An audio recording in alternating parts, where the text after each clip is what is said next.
Our next speaker is Henry Bartelet, doctoral candidate at Australian Research Council Centre of Excellence for Coral Reef Studies at James Cook University. And he's working on quantifying the social economic resilience of communities that are highly dependent on coral reefs. Come on up, Henry. Thank you everyone for coming. So I will speak about economic adaptation to climate change on coral reefs. As probably everyone here knows, coral reefs worldwide are in danger and they already have been severely affected by climate change. And this rapid degradation that is being caused by climate change has impacts on local research users. But several authors have, several experts have kind of identified that we don't really know how research users of coral reefs are adapting to these changes on reefs.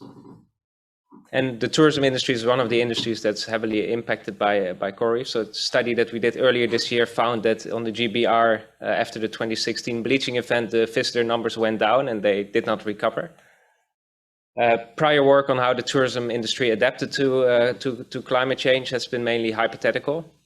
So some work by Du and Biggs and also by Louise Evans, but there has not been any empirical work so far. So that was the scope of the research that I'm presenting today. So I was interested to study how tourism operators adapted to specifically the coral bleaching events in 2016, 2017, which were most of the severe in the history of the GBR. And also as a comparison, I looked at the tropical cyclones. So these were Cyclone Yasi in 2011 and Cyclone Debbie in 2017 in the Mission Beach and the Whitsundays respectively. So the research method, I don't have too much time to go into details, but basically we tried to sample the whole population of reef tourism operators in Australia. So we identified about 110 companies and we surveyed about half of those. So it's a pretty large sample. And then what's important to know is that we for the treatment group, so we focused on the operators from like Townsville to Cape Tribulation for the bleaching events. And then for the cyclones, that was in Mission Beach and the Whitsundays. But we also wanted to have a control group, so with companies that were not directly affected by the bleaching. So that's why we used companies in the southern GBR, but there's not that many companies, so we also used reef tourism operators from the rest of Australia. So Western Australia, Brisbane and Lord Howe Island. So we asked them questions through surveys on if they did any of the responses that you see here on the screen. So this includes things like whether they spatially diversified their reef sites. Did they change their products? Did they become involved in restoration measures? Did they take protection from risk, for example, from insurance, etc.? And then we use kind of simple logistic regression to see whether particular indicators affected whether they did any of these responses. So we wanted to compare whether there was a difference between bleaching and cyclones.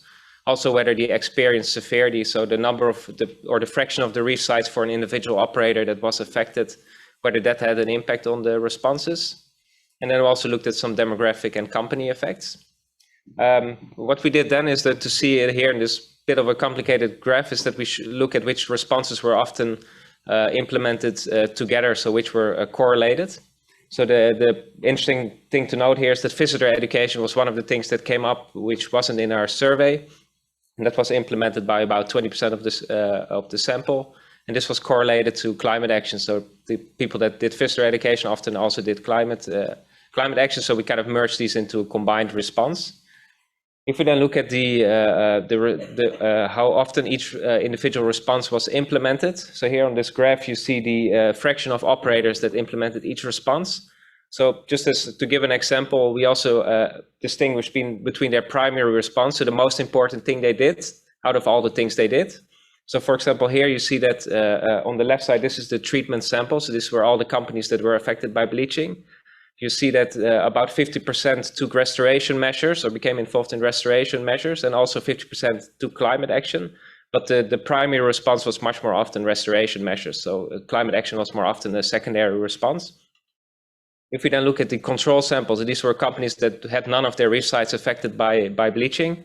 You see that most of them do nothing, which is probably what you would expect. But there's also, and here, for example, the number of companies in the treatment sample that spatially diversified their reef sites was about 50, but it was nothing in the control group, which probably also makes sense.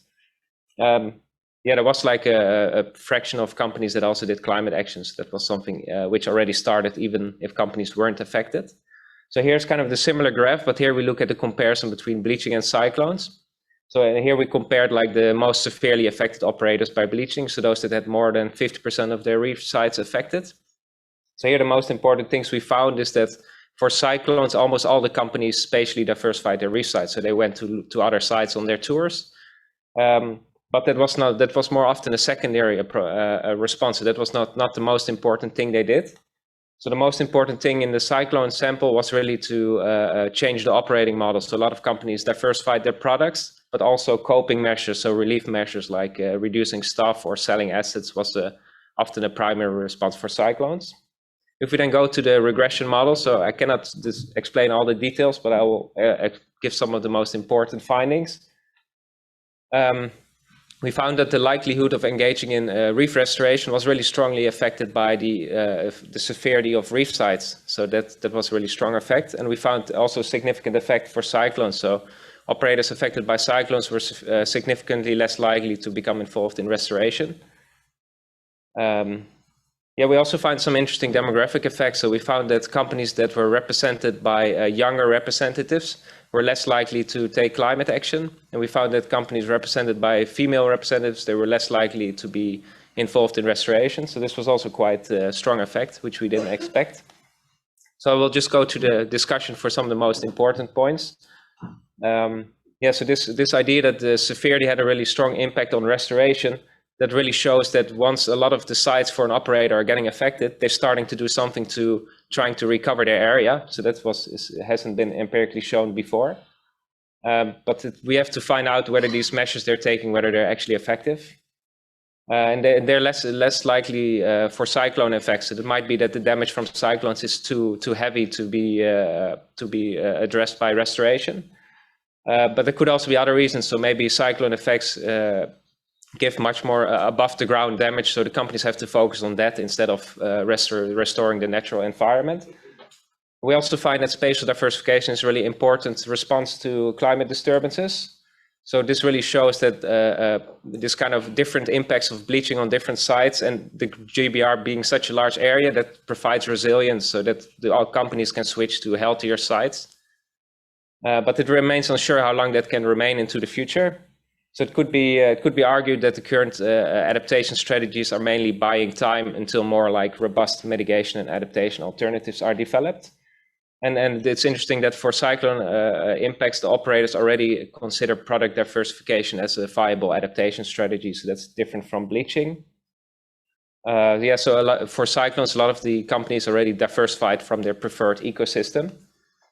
Some implications for Gebrumpa to end with. I think this importance of restoration and spatial diversification could potentially collide with some of the environmental regulations, for example, permits.